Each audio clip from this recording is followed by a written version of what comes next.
Yo, yo, yo. So what's up, y'all? It's Amari here with another, really a candid conversation with another guest of ours, a friend of mine, somebody who's been to, our events, our in our ecosystem. And we like to just talk to people about, how they're securing their future and betting on themselves, in any of the seven areas, mentally, physically, emotionally, socially, relationally, financially, and most importantly, spiritually, bro. It's just so we got my guy B. So Brian, what's up, brother? What's good, bro? How you doing? I'm doing well. How's everything going with you? No, I can't complain. No, everything's a blessing. That's good. That's good. So listen, just give the people really quick a rundown of what it is that you do, how you're doing it, and it just give people that rundown real quick. Gotcha. So, hey, everyone, my name is Brian. I'm a restauranteur. My restaurant that I've been owning is called Sovereign. We have like location all throughout South Florida. It's really cool because restaurant is something that I grew up in. I've been in the restaurant industry since I was 12, and I've been in the restaurant 7 days a week, help my parents out because being the first generation, as the first generation kid, you're basically the one that's had to step up to the plate. I'm the oldest of the fam, so whatever your moms and pa have to do with their restaurant, I was always the one. So that was like building my potential by experience there. My passion really is marketing, but when I started Sovereign, it was when what I really did was I took over my parents' restaurant and when I was 20 in 2018 and took the leap of faith. Because at that time, Chinese restaurants really going out of the trend, especially where the location is. It's really, where we had our store was really more about, I would say, it was a very higher income community. So with the restaurant, Chinese restaurant doesn't really work well in a space like that because everyone had the money and the ability to, had the desire, of course, to really eat healthy and have better option for Asian food. But yeah, it's really cool because the whole point of me starting Sovereign was really to create a business that I want for my family that could give them financial freedom and really, supply for their, all our finance, and then for me to really move on and do myself down the line. But we just roll with it because how things take a turn, twists and turns. That's how life is, and now I'm here doing the meantime. So that's what's up, bro. So you're in the restaurant business, you're crushing it. Let me ask you this question. The first thing we like to do is before we get into like just the whole story and whatnot is we like to ask our guests, if you could tell yourself anything 10 years ago, right? Mm-hmm. So one of the things we like to do is we like to ask our guests, if you could tell yourself anything 10 years from today, based off of the knowledge that you have and everything that you know right now, 10 years ago from this moment, what are some of those things that you would tell your younger self? No, one thing I would tell my younger self is really just being different. That's actually one of the things that I was told to me by one of my neighbors who was like very successful. Like he was a black entrepreneur who was like into gym and he was a very successful, gym operator in the same plaza that my parent been in. And on the first day that I took, we grand reopened Sovereign, that was the thing that he told me and just about being different. So, and that really stuck with me. And that's something that I would continue to tell myself like years ago, like 10 years ago, that would be the only thing. Just like whatever's help you separate yourself from others, that's what you should always do. Right. So let me get some actionable steps. So like 10 years ago, you would have Right. done what, like specifically? So 10 years ago, it really depends. Cause no, 10 years ago, How old were you 10 years ago? huh? How old were you 10 years 20 ago? years. That would be like I was 16. Okay. That's what's up. Yeah. Yeah. So like 10 years ago, I would say really, if I had to 10 years ago, I would really start on my own thing earlier because like I told you, I was in my parents' restaurant and then family was always something that I took big priorities in and just making sure my family was taken care of because I have a little brother behind me. So if I were to just go and do my thing, it would place a lot of stress on him. That's not something that I want to do. Right. So if I was 10 year goals, one thing I would say, just start on the actions, start on the business earlier. Because one of the things is I told my parents 3 years before, let me take over. Hey, let me take over. Let me just take this leap of faith into doing this new things that I have going on. But it's always that, hey, the business is doing okay. We're doing enough. So it was like, that security make them not want to take the risk. we weren't doing like, well, obviously we weren't doing like super great, but we were still doing decent for, you know, our family. So it was like, it wasn't a lot of extra money. We still have debts coming in because we're immigrants. So my parents had borrow a lot of money, you know, try and get to USA. That's crazy. That's a crazy story. So Yeah. that's amazing. So in the beginning, like where did it all start for you? So you say your parents start from you're from, you know, your parents are immigrants, you know, where did you guys migrate from and how was that experience and, you know, how was that really growing up? So my parents, we came from China. So I came with my mom when I was 6 years old. My dad was here first. Like basically all throughout my elementary school years, we started in New York, and we basically moved every single year of my elementary school year because my parents were just relocating all the time. So for me, life really doesn't really happens really situate until I turned sixth grade, which is 12 years old when my parents came down. They took their risk and started their own restaurant. That was kind of like then and movement. That was, you know, earlier time restaurant business was doing good, but as time go on, it was slowly going out trend. So which is like kind of, we've been in the restaurant for many years before like took over. Oh wow, that's dope. So how was it being in the restaurant industry? I guess being exposed to that from a young age, and I guess you would consider like your parents entrepreneurs, business owners, correct? Yes.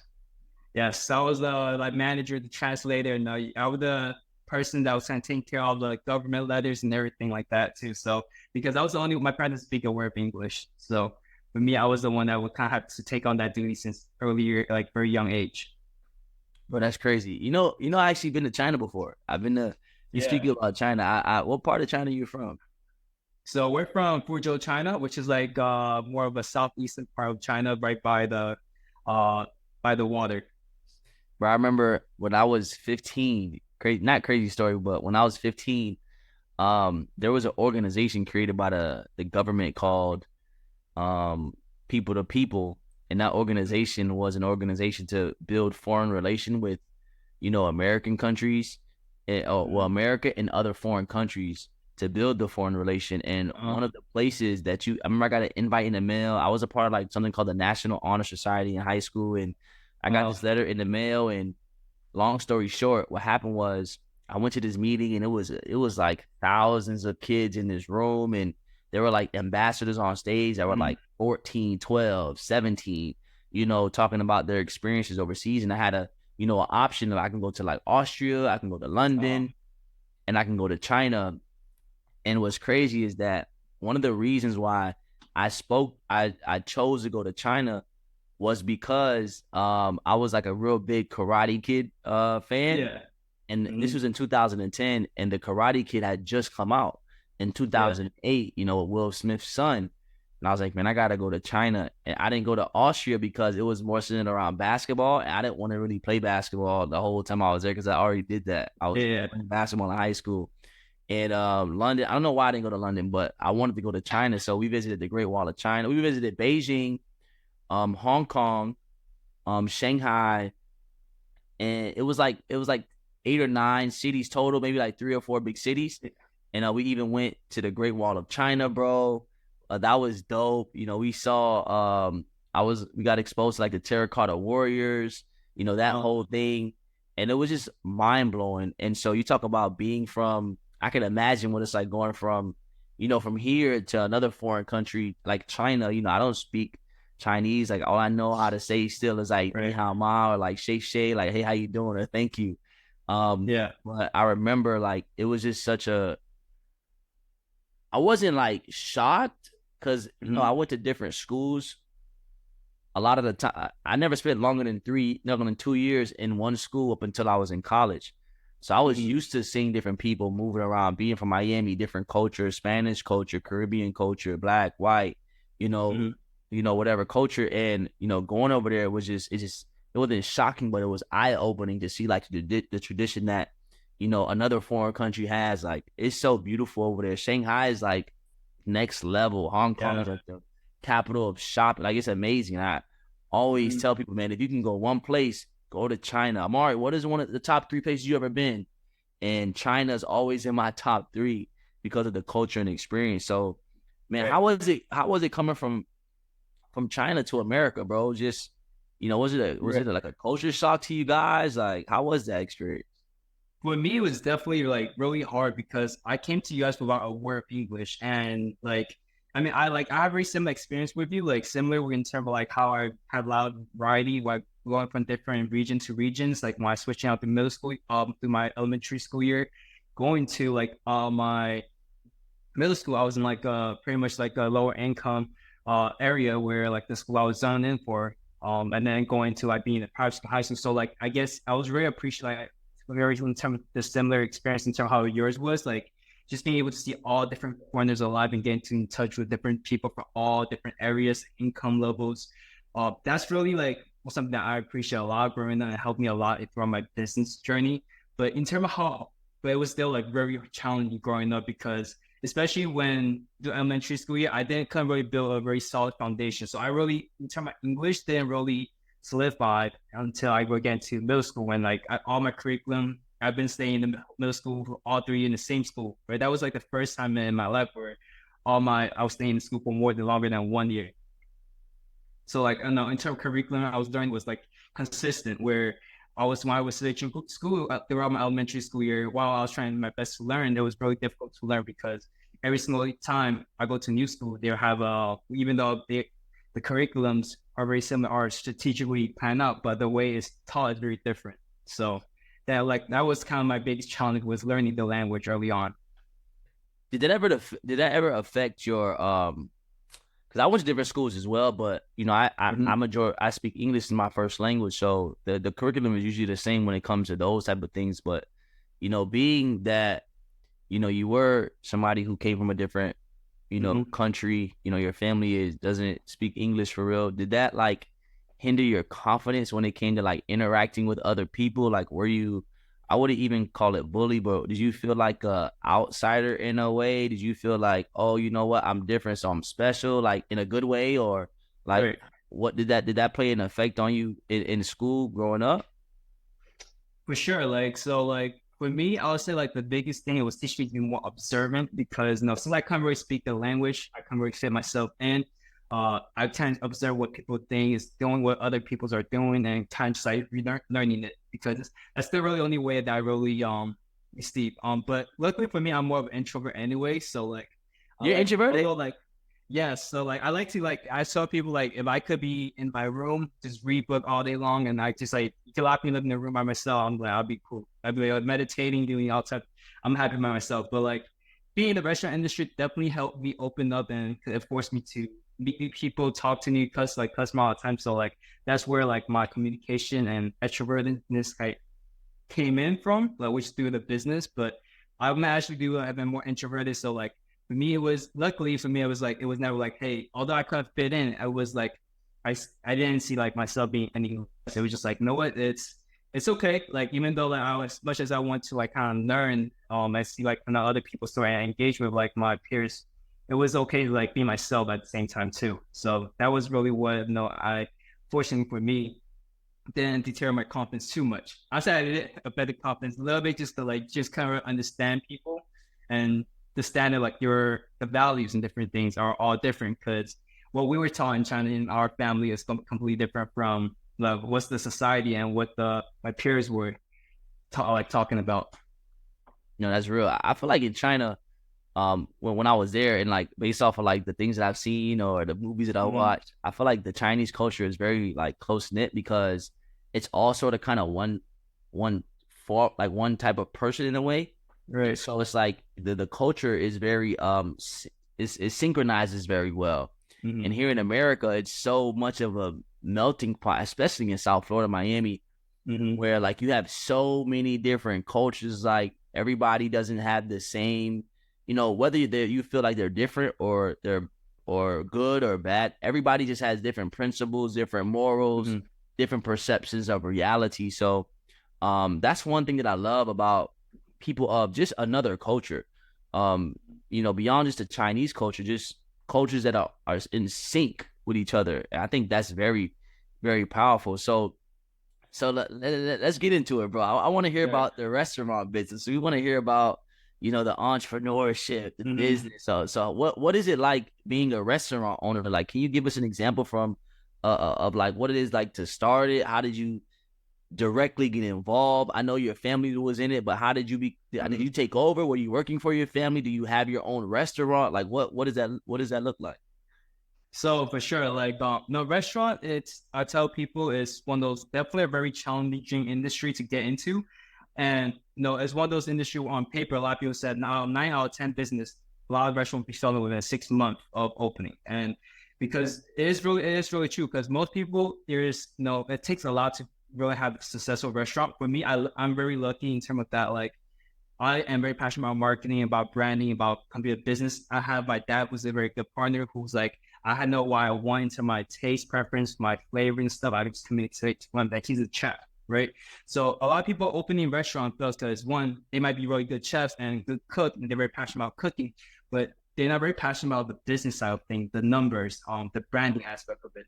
And then we have people that are really good, branded, like brands, creating brands, marketer, but they're not very good with the operations. So it's like a very intricate puzzle in what type of successful business. Because I have friends who just were very young, he just got into restaurant industry, but unfortunately he got finessed by other people as his partners. And also while he's very passionate about pizza and the food that he created, he got very solid products. He was getting, pretty much F over by his partners and other people throughout in the business. Because that's just part of the business, right? So for me, I'm very lucky, I would say, because I have experience in terms of like operating it. I am very passionate operator as a marketer, and learning how branding it just something that I'm really passionate about creating. Just going up in my entrepreneurship journey. So like for me, my dad's just still in the role. He's being an awesome cook. So whatever I tell him, he's like, hey, I like this food. I don't like this. And he's very creative with a lot of this stuff early on. Throughout my high school year, he made all my lunches while I was playing for football, right? So all of my lunches and meals, he was creating a lot of these fusion foods. And I basically, when I took over, it was a lot to implement a lot of dishes that was created versus some of the modern trends, and then be able to confuse it all together and build what it is today as in Last Star, which is like a restaurant. We specialize in like poke bowl, boba tea, and Asian food. But our main goal is really just building a brand that inspire, food that performs, and showing that Asian food could be healthy and good at the same time. That's dope. So is there like is there a certain, how do I ask this? Like, so what is more important? And I'm sure you're gonna say all of them, but if you can level them off from like 1, 2, 3, 4, 5, 6, what is most important when it comes to the restaurant business? Is it the marketing? Is it the food could be okay, but the marketing is great, it'll thrive? Or is it, the food could be great, but the marketing is okay, but the food is great, people will start talking about it, and that'll become your marketing? Is it the operations behind it, the business behind it? What is like, right? So importance? No, one of the things that it's really intricate puzzle. Like I tell people, if you want to have a successful restaurant, you need to have a lot of experience and know how to be smart with it. Whereas being like a very seasoned entrepreneur, or you have a lot of money, just because marketing is very expensive. Being able to fund operation, being able to have extra operating capital is very important too. But if I was to break it down as someone that wants to get into the food industry business, I would say the first thing is always find out the products. Just test your product, make sure your product is good, make sure people like it, and then go into location. Location being, obviously sometimes with say modern Asian time, a lot of people could have ghost kitchen. So sometimes location could also be outside of the equation, but at the same time, location will still be prevalent, because wherever you are, locate whether your ghost kitchen or your real operating restaurant, where you're based out of, that's your market. So, so with that being said, like location, you have to make sure your product fits what that location needs. Like for example, Sovereign was not very good location. For me, when we were in Plantation, that was where the restaurant always been. And Plantation over the year has grown to be very upscale community where a lot of people have high incomes. So, the Chinese restaurant although we have good products, it was not good for the market anymore. So the business ended up going down, especially with newer people moving in. They weren't necessarily look for the Chinese food, where Sovereign was what intrigues them, right? So locations is something that I would place second. Third, I would just say being a good operator. Operator is super important, because you can see that operator is very important in terms of that, like your customer, are you there?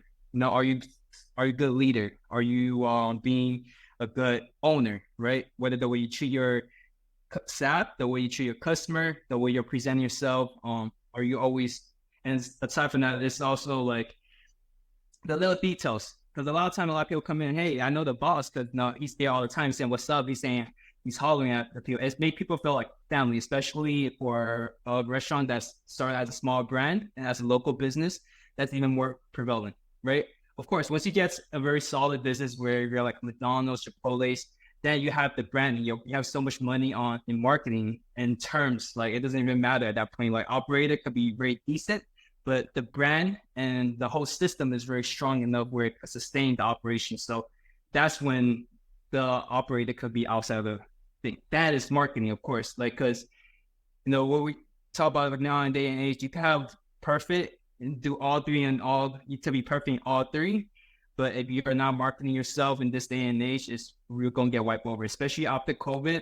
A lot of people are fighting for attention right now, and it's even more important in terms of having that online presence. So if you don't have that online presence, which a lot of mom and pop shop doesn't have, they are slowly having to go out of business. Even though they have great food, there's still limitations to how much word of mouth could do. But I still believe, I'm a firm believer in word of mouth, because I grew Sovereign from nothing to 6-figure monthly sales monthly, and it's all the word of mouth organically.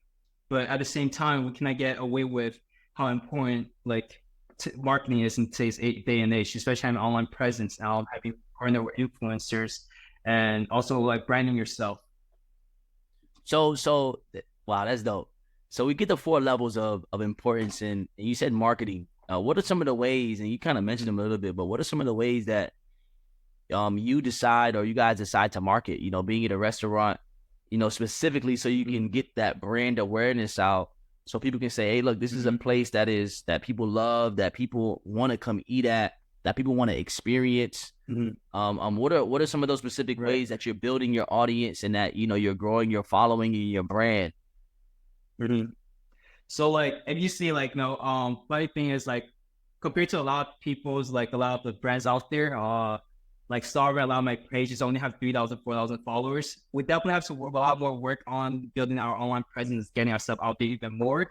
But some of the things that I'll say, like, people think marketing has to be just what marketing is, which is like advertisement, which is not true. Because for me, marketing could be all the little details we do. Like, from when I train my staff, I tell them we make sure everyone have proper greeting, which, hey, welcome to Sovereign, checking up customer, the way we lay out the different things, the way you lay out the plates, the environment, the vibe, the experience. Those are part of the marketing. Like, what we do for Miami, if you see, like, during downtown, during lunchtime, is a lot of people have our bags. So we have making sure we have very customized, very unique, like, bags out there. So people are always having having branding on the cups, right? Those are all part of the experience. Going into like the ads. I'm not a very big believer in ads, because while the thing about restaurant industry is, it's not like any other industry where the money you spend on ads, you want to see the return right away. Most people, they probably have to see it so many times, and it's really hard to track it, right? Where other industry, if you throw ads out, pay ads, you see what's the return, how people getting the books. Where for us, it's not true, because those people just see it, they might like it, they might get back their head, but there's no way to track it, realistically. So one of the best way to do is really just building organic. One thing I love a lot is focus. And a lot of the time with marketing is you have to be adaptable. Whatever is never going consistent. Like what I was doing like a few years ago versus what I'm doing now is completely different. Right now, a few years ago, before like social media and real was out there, some of the biggest thing we were doing were just word of mouth. A lot of customers love what we do, just being here, just operating well. I guess, just being good operators that help us get a lot of the customers become our brand ambassador. Where now we have that solid foundations, and we have that customer that love us, which are still, we just building more online presence right now. So while we still keep maintaining a lot of the fundamentals that we have implemented since day one. Oh, that's dope. That's amazing. And I love how you said that marketing is just not ads. Putting an ad out there saying our food is great. Marketing is also in the experience. Even like with an events that we do and whatnot, it's like, marketing is not just telling somebody that the event is here, or telling somebody that, we're going to have this person here, but it's actually from the time somebody walks in how is their experience? From the time somebody walks in, how are they being treated? From the time somebody walks into for when they walk out, how are the napkins being, laid out? How are the signage on the cups?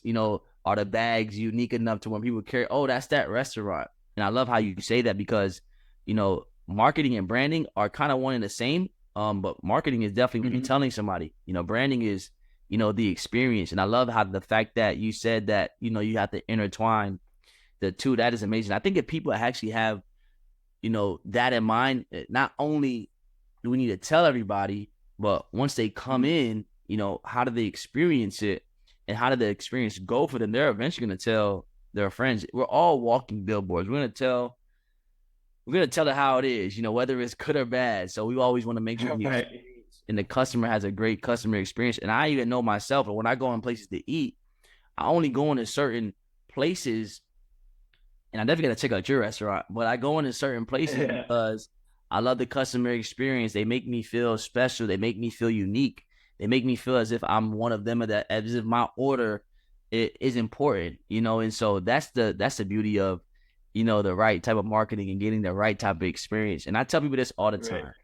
You can make somebody a lot of money, or you can do so many things for people, but the one thing that people will never forget is when that action was taking place, how you made them feel. You can do the best thing for them, but if you made them feel bad in the process, they may not want to experience that again. But if you're somebody who, whatever, something the product was mediocre, but the experience, and they know you're getting better, but the experience was great, they're gonna come back and try you out again. And then when the product gets amazing and the experience gets amazing, it's as if it's like a match made in heaven, and they're always gonna refer you. Oh, you got to go to that person, or you got to go to that. So that's dope, bro. So let me ask you this question: how is the so how many restaurants do you guys have? Just one so far? No. So we have like 4. So one is it's like 5, but one of them there was a partner and they felt like the Boca location, they're not part of our alliance anymore. So that's so they're part outside of our ecosystem now. But so we have 4 locations. We could essentially count as 5 because like we have like the only thing is one of our partners, the location Boca, they're not part of our alliance anymore. We are all fully company owned by myself. But we do have like different partners, family friends that was joined early on during the process, but they're not part of the process. They want to do their own thing now. So main thing we count is really, we have Plantation, Coral Spring, which is in the build out right now. And then we have Miami, and we're looking for more locations, but with restaurant, it is really challenging because I mainly do acquisition on second generations, just so it's a lot faster. And I got my whole team ready and we can build out a lot quicker. Hold on. What does that mean? What is acquisition with second generations? What does that mean? So like, a lot of people could choose to build up, like I tell you earlier, with restaurant, you could either have a lot of money or you gotta be smart with it, right? So if you have a lot of money, you could definitely do a full build out yourself. You don't have more options, but it's gonna be so expensive. Like, you're looking at least 2 to 3 times more the cost than operating at a restaurant that already was it. Second generation just being the restaurant. It was a restaurant before. It has like all the grease trap already and have like different things that set up that was a restaurant before this. So when you acquire it, the permitting process be a lot easier. But at the same time, it's still going to be different challenges because if you don't have the right team, if you're not facilitating and expediting your own permits, it could take a long time because with a lot of there's always new legislation being passed out. So you always have to make sure your restaurant are in code with the cities, whatever their code is at the time being. So especially like, for example, for this year, Miami ended up having to change. A lot of the restaurants in Miami in the past year had to change out their whole septic system just because there's new code and compliance with it. So that was super expensive, but you had to do what you do to stay open. So that's dope. Yeah, but I had the second year. Yeah. Then I get it because so I know my brother, my god brother, and a few of our friends. They're like contractors, so they build homes and housing. And one of the biggest things that takes it takes maybe 60 days to build a house, literally. But sometimes one of the most tenuous and tedious things are the permits, making sure everything's up to code, the water system, electrical system. They have to come check this, come check that. And I get you, Right. legislation is always, I can imagine, what it is for a restaurant. And my godmother actually owns, 15 Wingstop. She was the first woman. Yeah, you told me before. It was super cool. Yeah. Yeah. I was with her this weekend, actually. She was the first woman to bring Wingstop to Florida.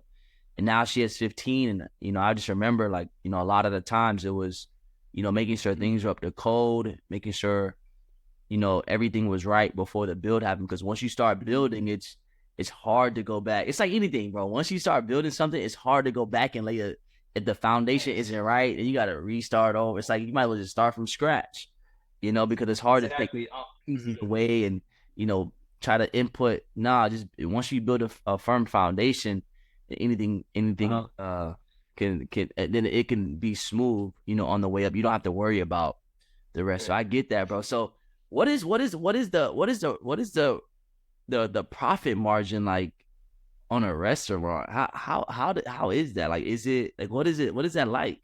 Right. So it really depends, right? Like I would tell you, it's a lot better because one thing people don't realize is, like they said, restaurant is very low margin, which is true. But once you get to a certain point, like of productions and numbers, everything becomes profit. For example, like for us, it's probably like anywhere between, and there's different stages, right? So for example, like a special on my scale, if you're a mom and pop, I mean, you're just doing them as that, like the husband and wife, you might make good 20, 30K at even 60, if you're doing 60K in revenue, which is now almost 30% profit margin. But if you were like the business like mine, where it's fully run by companies, we have get people's operators and having different compensations for manager and stuff, for profit margin, that might just break 60K might just be the break even point. But when we get to 100K, it's it might be 10, 15% margin. But anywhere from 100K to 250K in revenues for a certain scale, like certain might be, or more like me, anywhere from 15 all the way go to 40%. Because yes, it really comes down to like, one of the things that are variable are just like the employees, because the staffing, how many people you need for staff for a certain amount for the productions at different levels is different, right? Because the rent is going to be fixed. A lot of the fixed costs is going to be pretty much the same. Really, it's the changing or just small. The material costs aren't going to be the crazy part of the equation in terms of finding out your profit margin. So the main thing is really about like the people, the human resource that you have to get to different things. But then let's say, for example, and then after that, you have different production levels. So it's changes, but no, I'll say like people that are very successful restaurateurs, they make very good money. Like Pura Vida, they do crazy numbers. So like, for example, what does a Pura Vida like do? What are the numbers like?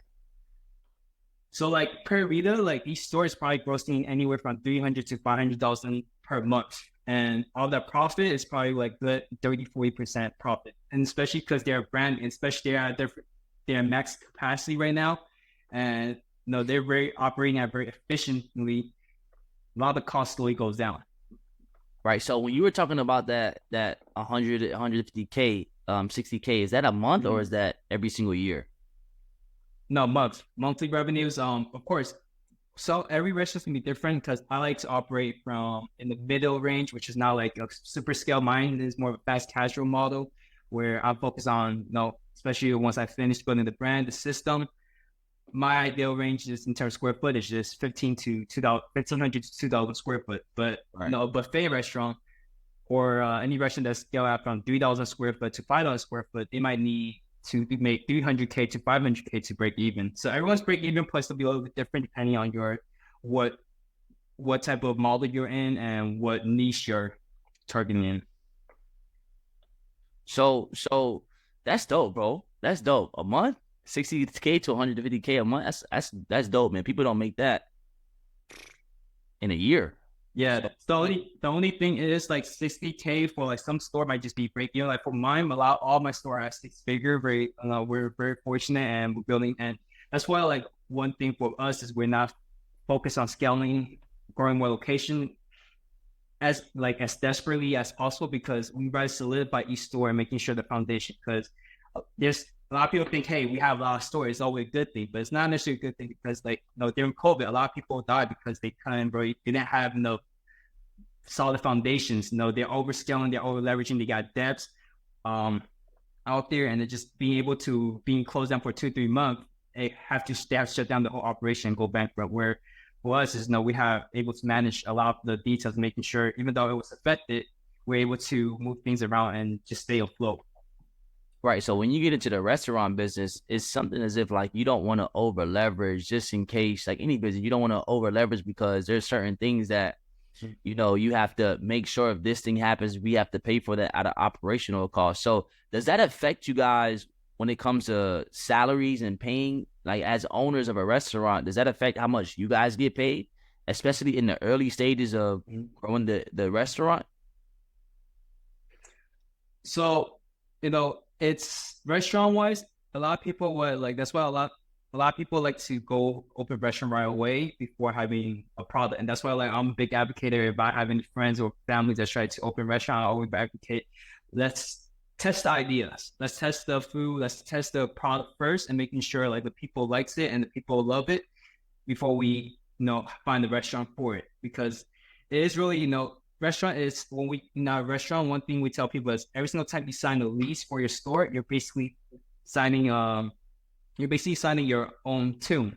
Like it's because it's like you can't it's not like e-com where hey this doesn't work in 10-20 days you can quit. You sign the 5-year lease or 10-year lease, you're in that dish for that same amount of time. So you have to really be a trooper and you have to think these things through. Well, it's because like bankrupts, a lot of people have to end up going bankruptcy, which is it's not very pretty. Even if you're going default on the lease, is not going to be very pretty down the line.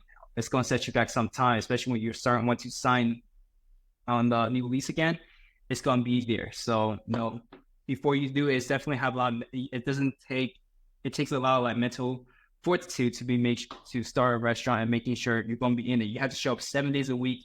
You could be sick. You cannot really say, fucking, no, I don't feel like going in. You have to show up every single day. That's part of being restaurant, especially early on. I'm at a stage where I could be a lot more hands off. I could do a lot more stuff at home or virtual or operating, but it's still very important for me to show up at every store, to check up on every store, to make sure it's operating to certain standards and get to see things. Because if you're not there, you don't see a lot of stuff, the little details that maybe the team member are not doing, some of the complaints that customer are having. So just being here is very important.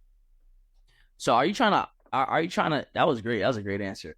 So are you trying to elevate into a place where you become like the big restaurateurs, or where you have 10, 15, 30, 40, 50 locations, or where, your restaurant is, fully driven with celebrities, like some of the big restaurants in Miami and Vegas and New York? Are you trying to get to that level, or are you trying to stay, mom and pop? Are you trying to franchise it? How do you look to scale your business, your restaurant business, if that's even something that you're looking to do?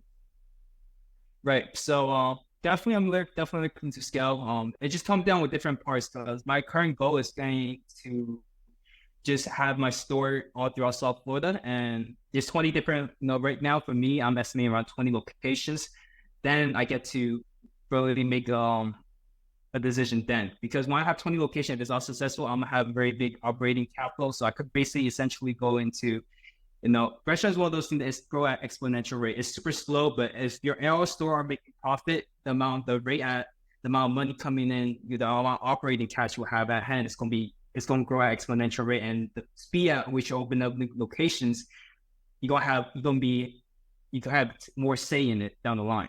So for me, ideally, I didn't want to do franchise, because for me, for me, franchise is very more of a marketing play. You can definitely make money fast, but it might not be the best way to make money. For me, my goal is to be in business for 50 to 100 years. Even after I die, I want the business to be surviving, right?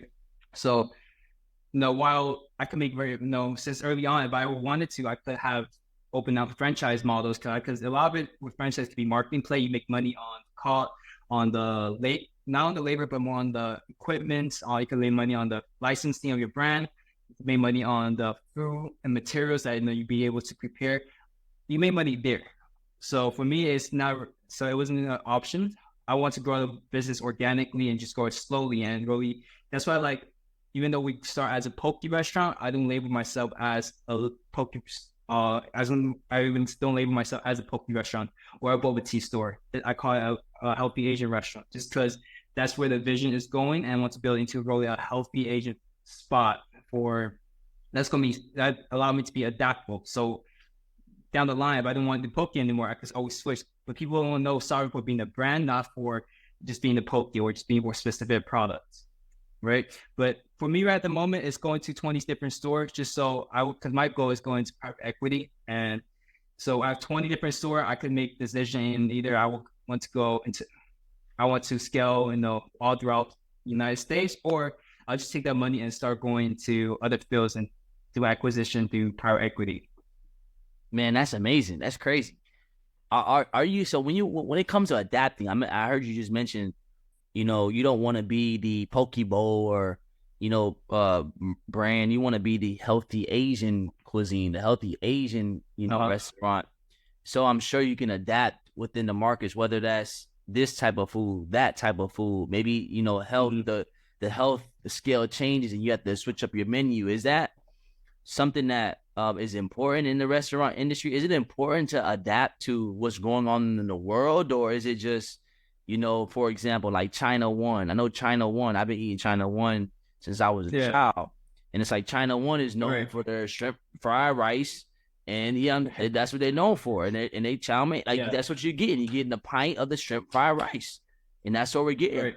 That is, and that no matter what goes on in the economy, no matter what goes on in the world, you could order some shrimp fried rice from China One. Is that something that you're trying to sustain, or you don't mind being adaptable? And how important is it to be adaptable in the market? Like I said, no, it's for me, at least for what my vision in terms of brand is very important. Just because, for me, I grow the restaurant early on it was poke bowl was a trend. A lot of boba tea was up and coming a lot these years, so I was on top of the trend before the trend even blew up. So that really why I took advantage. But for me, trends comes and goes away. Like you mentioned, it's super cool that you mentioned like China One, which is like a lot of these, although like fast casual Americanized Chinese food is going out of style, it still markets for it, and it's a timeless classic. And my thing is to make sure my brand become a timeless classic in terms of the food industry. So that's why I like staring at food. So like right now, instead of people coming in and thinking about, hey, I'm going to start for poke bowl, it's, hey, whatever Sovereign is coming, whatever new dish Sovereign is coming out with, people are going to be excited because it's made by Sovereign. So this is where the transition I'm going to try to make. Depending on what type of, if you have like a very solid, product and you are in a very solid market and you have market fit, I say you don't need to adapting might not be, your adapting might just be the way you advertise, the way you package yourself, the way you market yourself. You don't need to adapt in terms of your product. But for me, I like to be very adventurous. So for my goal in terms of my vision of my company is being adaptable with the brand and also being adaptable with the food. Because there will be classics, a lot of the food will still come and still be there. But I want to introduce people to more part of, like I said, introduce people to more part of Eastern culture, how Asian cultures are promote longevity, health. Our visions and our philosophy of health is very drastically different. We have a lot of soup. We have a lot of different dynamic diets. It's not just chicken and broccoli to be healthy, to be big. For us, it's like you have to eat your different veggies, your herbs, your spices. There's different way of culinary things for different regions. So for me, that's the best part about, there's so many Eastern countries, Asian countries, and everybody make food so different. And my passion is to bring people really good things, and my passion to put people on to a lot of these newer dishes as people become more adventurous. Because right now, I pretty watered down a lot of the food style in terms of just like catering to the market, but slowly on to be able to push out how real Asian food is supposed to be like, and what Asian food that could be fused with American DNA. Being an American Chinese citizen, what it's like to have bridge different cultures together. That's what the goal and vision is with Sovereign. So is this something that you could lead back to your kids? Like, is there so I know you work with your parents, and is this something that you can like leave to your kids? Is this a restaurant? Is a restaurant business that something you could pass down, or is it like once the person who created the vision is no longer here, like it just vanishes. Is that something that you're looking to do? Is that even possible with the restaurant business in terms of building like generational wealth that way? So building generation wealth for me, it's, like I was love you mentioned that because now I have a daughter, and one of the thing is I don't want to. Congrats, by the way. Congrats, by the way. Appreciate you, bro. So, no, my goal is obviously to make sure generational wealth is making sure. But at the same time, it's not really. I'll be so happy if my daughter or my son in the future they want to take over my business. But at the same time, there's always gonna be people who will be able to carry on the future. Like it might not be my kids, but there might be someone that's going to be. We might still become the chairman, the holders and founder of companies, but there could be different operators and people that are CEOs that can take in. So it's definitely, of course, we want to pass on the legacy, but actually there always gonna be someone who can see the visions, and that's why there's people who see the vision and want to add on to it. And so there's while Steve Jobs was the first one that put Apple on the map, there's still people that they had predecessors and people still successors coming in and making Apple going on from days. So that's something that I wouldn't say I worry about. Of course, if my children will want to take over, I'll be super happy. But if not, it's not something I'll force. My thing is just make sure they have a higher ground starting point on me and just be able to contribute to society. Yeah, that's amazing. You said that. The key word, the key phrase, or the key sentence that you said was the one that you said last. And it was, you want to make sure that your kids have a better start than you. And I think that's very important because sometimes in life, I think people, I wouldn't say hate on, but people have this thing of where if you didn't get it out of the mud, like if you didn't come from like dirt poverty, then like your story isn't valid. Well, I agree. Although I agree with that, I also agree that there's another scale of it is, I don't know what you believe in, but I believe in a book called the Bible, and I'm not here to bring up religion, but in that book it says, a man leaves inheritance for his family. A good man leaves inheritance for his family, and I look at that and I say, man, that's important because every generation that comes forth, if you think about it, right? We didn't just start with like an iPhone. We started with we started with the big phones. And then we had like the VHS, and then we had the VCR, then we had the CDs, then we had the cassette players, then we had the iPod, then we had the the iPhone, and then now it becomes like now to this day it's a computer. Pretty much your phone is a computer. We could have done this interview on this or this conversation on a computer, and I look at it and I say, we should leave an inheritance for our children, and our children should be better off, in a position where our parents started. And I look at my story alone. My mom was 14 and my biological dad was 16 when they had me. And I can't imagine having a kid at 14. Like I can't imagine having a kid at 20 or 21. Like I wasn't even in the brain frame. But what they did, especially my mom, what she did was she allowed me to be in a position where I had the opportunities to be able to eventually go to school for free on a scholarship. I had the opportunity to be in different rooms and go to China when I was 15 and travel the world more so than most people ever do in their lives. And, I think it's our job, every generation's job is to learn from the generation that came before them, right? Take those things, whether good or bad. I think you can learn from the fool and from the wise, but you take those things and you learn, you live your life. And while you're living your life, you then start to go and you give gems to the people that come after you. So the people that come after you have a faster start and are running and living their life off of the shoulders of the foundation that we've built. And I think that's important to understand. And also when it comes to you leaving something for your daughter or your kids, it's like you're not only leaving them finances or restaurants or just assets, but you're leaving them with wisdom. You're leaving them with principles. You're leaving them with characteristics that will, no matter if there's a restaurant, no matter if there's money, they'll have those principles to still be able to thrive in life, whatever their version of success looks like, to create the significance, in their lives to the people that come after them. So I think that's very important that you said that, and I think, once we start to understand, it's like a sacrifice thing. I don't know if you agree, but it's like a sacrifice thing. Like most of the things that we won't see the full fruition of it until we're long gone. It's like Walt Disney. Walt Disney died before Disney World in Orlando was built, but because he had other people, his brother that had the vision, his vision with other people around it were able to carry it out. So now, although he's no longer with us, Orlando, that's 27,000 acres of land that they own, their family and a whole theme park and everything, because somebody had a vision based off of the exposure, that they were exposed to. So, but that was great, bro. I mean, listen, I'm excited for, what you have going on. I'm excited for your future. I can't wait to, come to your restaurant, check it out. And I can't wait to see you scale, inside your business, outside your business. And, I think you should definitely, tell your story more and tell the restaurant story more. And cause stories sell, bro. Stories sell. So I appreciate it, bro. Cause like the funny thing is, I know you're big. I know you're very big. Religion. I'm the same way. People don't understand like how important like your faith is. It might not be the same religions, but faith is very important. I believe in Jesus too. So like for me, faith is very important, because once you get to a certain point, like you mentioned, like money is literally just gonna become a number.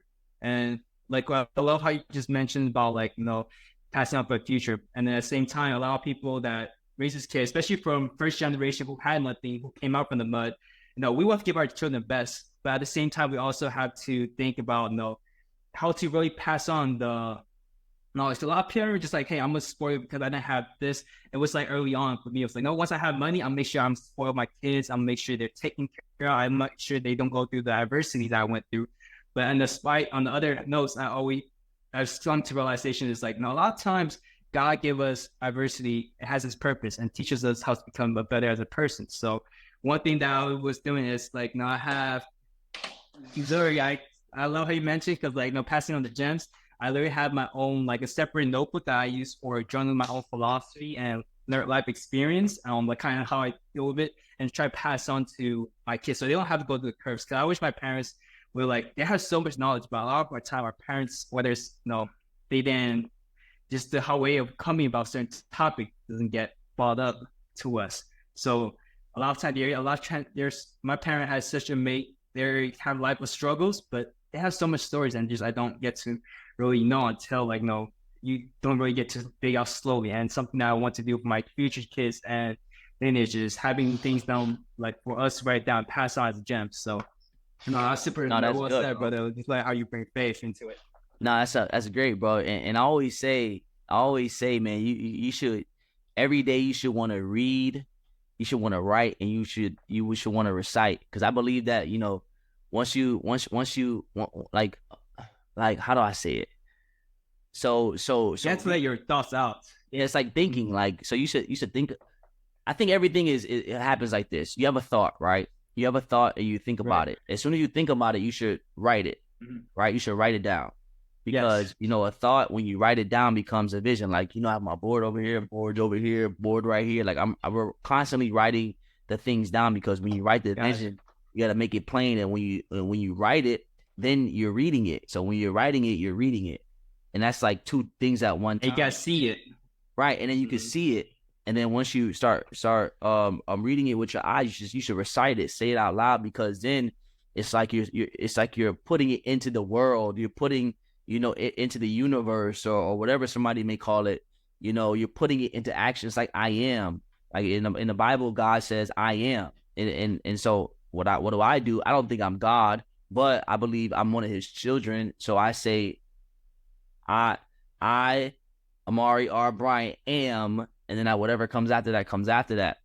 And so it's important that when we think about something, we write it down, we read it, but then, we recite it, because I think the reciting of something, it's like you're saying it as you are. And I remember this, and I tell the story all the time, bro. My one of my mom's good friends, she was making like about $50,000 a month.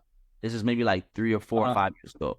She was making $50,000 a month, but every morning she would wake up, and I stayed, and I was over her house for like a good 30-day period at one point, maybe like 5 years ago, just with my mom and all that good stuff. And every day she would wake up, and you would hear her over her balcony at the house that she used to live at. She would say, her name, I'm making, I am making over $1 million per month. Every day she would say it. I am making, I am so happy and grateful now that I'm earning over $1 million every single month. $1 million every single month. $1 million every single month. And then you look up and 2 years, 3 years later, $3.5 million a month, $3 million a month, $1 million, $1.5 million a month, because you write it, you read it, you recite it. Mm-hmm.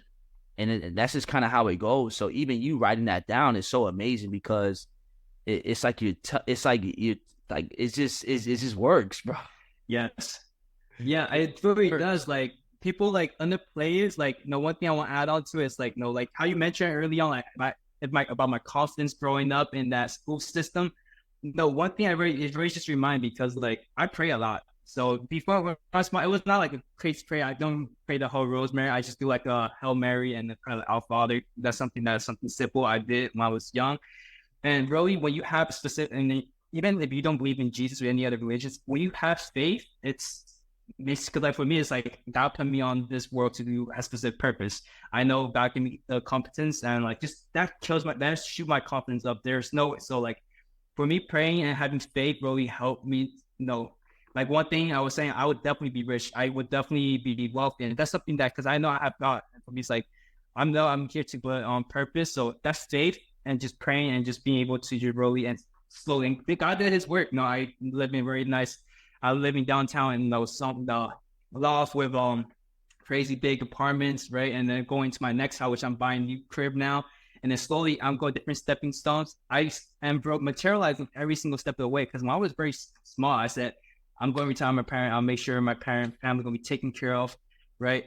Doing that, I'm going to live in a very luxury apartment, going to a single family house, going to my mansions, slowly going to different process. And now I'm going to and having that faith is just so important. Just on top of it, aside from just, because while you can believe in yourself, sometimes you might, some days you don't feel it, right? Some days you just don't feel at most, but that's when faith come in, because we have faith. It's just, you're going to be full. You're going to be like, if you're 100% full, you're going to be 120%. God is like a superpower. So whoever the higher being people believe in, if it's not Jesus Christ, whoever it is, going to having that is really important, because then because if we think about, there's 7 billion people in the world, you're just one small people, but the amount of impact one person can make is crazy. We have billionaires and trillionaires who's making impacts on the whole decision of the economy and the movement of society, right? So I love how you just mentioned, like, I'm a big person on manifestation as well, but what helped me a lot is just also on top of that, adding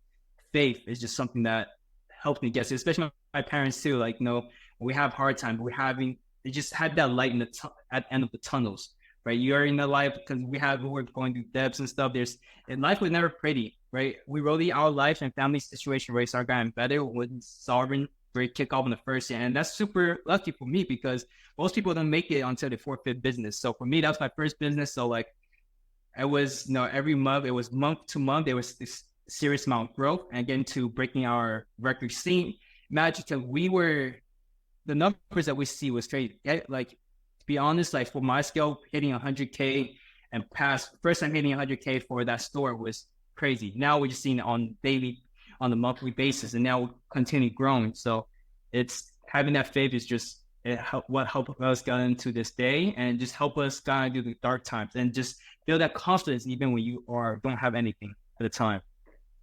No, that's real, bro. Man, that was amazing, bro. You definitely got to have faith. And, I think even like being a Christian, or, following that faith is like, I think we have this thing where I think there's 2 things that, our people struggle with. I think one of those Mm-hmm. things is the fact that I think that we believe that we shouldn't like have all this wealth or be rich. I don't believe that. Mm-hmm. I think that, we all deserve to be rich, and that we all are called to be rich and wealthy, and not only in money, but in relationships, in health, in wealth, Right. socially, physically, spiritually. And I think it's very abundant. And I think the more wealth that we accumulate over a period of time, just the more at peace we will be. And it's like, I mean, the story of Joseph, bro. Joseph his brothers damn near murdered him. Yeah. And he became, the second in command in the greatest time of all, like in Egypt, like one of the biggest, Right. man, one of the biggest empires ever. And it's like, if he can do it, then why can't we do it? If Solomon can be rich, why can't we do it? Wealthy, have knowledge, have power, and still, believe in Jesus or believe in the faith, and why not? And also I believe in this other thing where we don't believe that like if you're a Christian, once you get saved, like trials don't happen to you. No, trials happen probably even more. It's just now that you're equipped to be able to handle those things. And everything that we go through, we're gonna grow through. And it's like, and the last thing I'm gonna say is, God allows things to happen to us so it can build our faith. God allowed Exactly. his son to die because it even built Jesus's faith even more. If he can Right. if he can die and come back and still be with the Father, like, that's crazy. So now imagine when we go through a financial situation or a relational situation or a physical situation or a mental or a social situation, and it is the cards don't look up for us. We still have the opportunity. It's still building our faith. Like, will you trust in him even though you may not be having the best time ever? But also we have to realize on another spectrum, there's probably millions, maybe even billions of people that would probably trade lives with us, based off of us living where we live at, having a roof over our head. Like, and those are just something to be grateful for. So I just want to say thank you for this conversation, man. It was amazing. And I guess my last question that I like to ask the guest is, when you hear the word or the phrase secure your future, well, what does that mean to you?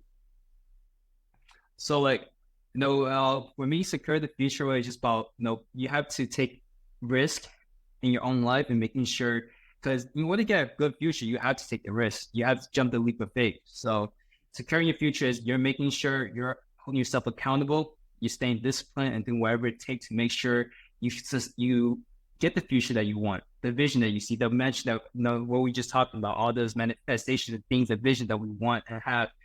You have to take the risk and be able to, and just do what it takes. Because if you're saying in the back of your chair or just sleeping every single day, there's no way you could secure your future. You have to go out there and hunt, right? Of course, and we're a very big believer on having our faith. Read your Bibles, play ball. If you're whatever religion you are, it's it's very important. You have to do what's right, do things with integrity, make an impact on business and people in a positive way, and really get money.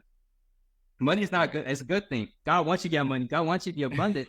A lot of people just don't understand. God just say cannot be greedy, because then greedy is just what's messed it up. Not money. Money is always good. Money is just a resource now and then, right? You just need to make sure you're able to use it in the right way. You're driving society forward. The people that are the richest in this and the wealthiest in this world right now are the person that make the biggest impact in this society. So what it's about with wealth is just making sure you're using your resource in the right way and a way that can make the society better, right? So secure the future. But go ahead.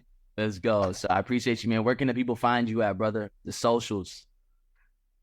So everyone can find me at Boss Elite. One thing I just want to preach to people about, just aside from just being the boss, you have to stay about be conscious about your health and fitness as well. So BOSSPHALETE, just being the boss and the athlete at the same time, because that's what I'm trying to break the norm. A lot of the restaurateurs have big bellies. So one thing to break through is just making sure it's really hard, because being a restaurateur, you have to be in the restaurant, for long hours, every single day, 7 days a week. You really need to make time for yourself. In order to be a better entrepreneur, you have to take time out of your mind and for your body. That's how you're going to have to keep yourself disciplined and go and bring yourself to the next step, which is how you will secure the future.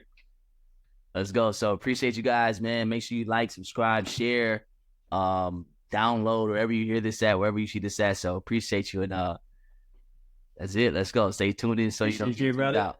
Let's go. Now, I appreciate you, brother, because you're the things that you do for everyone, just like the way you're bringing all the people together and just creating all that crazy events. Shout out to Amari, because, bro, that man is out here blessing his ass for everyone. He's not doing it just for himself. He's just still making sure he brings people. Because, like, in the restaurant industry, you really, just being on my own, but just got me out there, bro. Just seeing out what other people are doing. It was crazy. I just love learning about other entrepreneurs' stories and how their come up is just what inspires me and give me ideas and what I want to do with my next, and just going with my next step of the process. So appreciate you, brother. No, I appreciate you, brother.